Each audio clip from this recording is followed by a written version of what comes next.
Hi, Mike. Big fan. Thanks. I've watched a lot of your content, and I have one question. It has a little bit of a context. I wasn't at the front of the line, but I actually disagree with your little thesis here. My primary question is that you misconstrue a lot of data on your show and tell a lot of outright lies.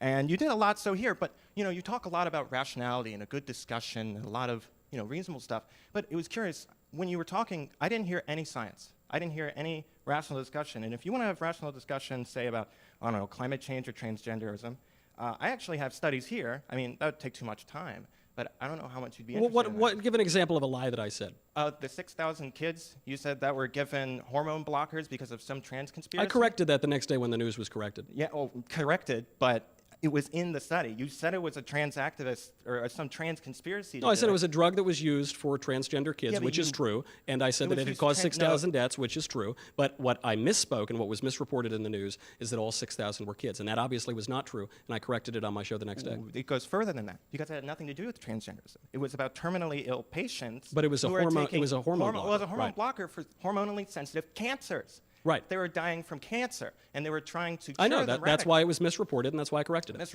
No, you did the misreporting. No, I mean I was one of many people who misreported it. I didn't break the news. You can't dispel the rationality here. It's your responsibility. Well, I think it's very rational to correct yourself when you make a mistake, and that's why I do it every time I can.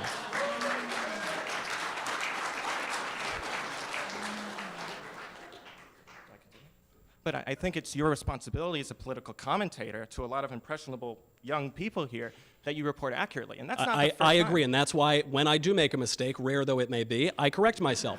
Is there an example? You said I told a lot of lies tonight. What would be an example of that? Lies tonight? Well, no, you didn't say lies tonight. You lack rationality. You didn't cite any evidence to talk about the climate change. I said that the mankind is not going to be wiped out within 20 years because no scientist says. I'm sorry? Science would disagree. Which scientist? The 97% of all scientists who say that 1 to 2 degrees Celsius will melt the ice caps such that there will be rising sea levels, mass extinctions, and it won't end the Earth, but it will change to a certain point the ecology of our planet such that it is much more difficult for humans to survive. That is the consensus. And a lot of climate change deniers like yourself, like Ben, like Clavin, they perpetuate that this is all a liberal hoax and that science... No, I'm not saying it's a liberal. I mean, it's obviously being pushed by politicians primarily. That's why at the United Nations it's not... politics. Politicians are going to push political issues. Right, it's politics, not science. That's my point. Okay.